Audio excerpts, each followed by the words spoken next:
বলছি আমরা তৃণমূলের মতন অসভ্য বর্বর দল নই। আমি যখন ব্যারাকপুর থেকে নির্বাচিত হয়েছি, তৃণমূলের প্রতিটা সমর্থক, তৃণমূলের প্রতিটা কর্মী, তৃণমূলের প্রত্যেকটা নেতারও দায় দায়িত্ব আমার। তাদেরও গায়ে একটা আঁচড়ের দাগ আসবে না, এই কথা যেমন আমি দিয়েছিলাম, আমি চাইবো আপনারা এই প্রতিশ্রুতি পূরণের ক্ষেত্রে আমাকে সহযোগিতা করবেন। আমরা কোথাও কোনো কাউন্সিলর, কোথাও কোনো তৃণমূল নেতাদের আঘাত করব না, আক্রমণ করব না।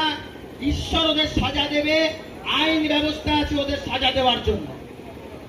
নিগড়ে নিগড়ে নেওয়া হবে, যত পাবলিকের মাল চুরি করে খেয়েছে প্রত্যেক কটার হিসাব দিতে হবে। কিন্তু আমরা শাস্তি দেওয়ার কেউ নই। আমি এখানে ব্যারাকপুরের তৃণমূলের নেতা রাজা পাসওয়ানের বাড়ির সামনে দাঁড়িয়ে বলে যাচ্ছি, আমাদের কোন কর্মী সমর্থক হামলা আক্রমণ কোনটাই করবেন না। ব্যারাকপুরের কোন কাউন্সিলর, সে 15 নম্বর ওয়ার্ড, এরা আমাদের উপর অত্যাচার করেছে, প্রচন্ড অত্যাচার করেছে। আমাদের কর্মীদের চোখের জল পড়েছে এদের কারণে। কিন্তু আমাদের দল এটা শেখায় না। কুকুরের কাজ কুকুর করেছে, কামড় দিয়েছে পায়ে, তাহলে কুকুর কামড়ানো গিয়ে মানুষের শোভা পায়? আমরা সেই পন্থায়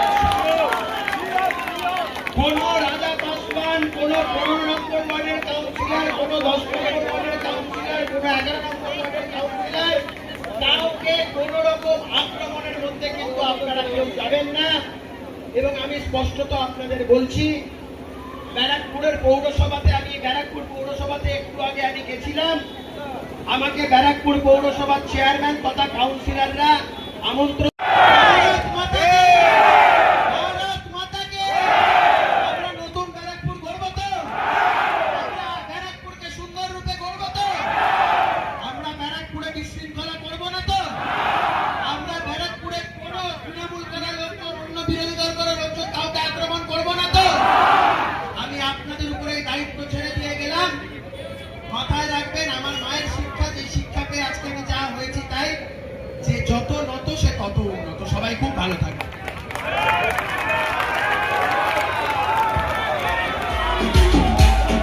পায়ে হাত দেওয়ার চেষ্টা করবেন না, এই কালচারটাকে ভাঙতে হবে। আমি আপনাদের সন্তান তুল্য, যারা যারা রয়েছে, যারা বয়োজ্যেষ্ঠরা রয়েছে, আমি আপনাদের সন্তান তুল্য। সন্তানের অধিকার কেড়ে নেবেন না, আর সন্তানকে বেশি বড় বানাতে যাবেন না। আমি আপনাদের প্রতিটা মানুষের সাথে যেভাবে আগে ছিলাম, আগামী 5 বছরও সেইভাবে।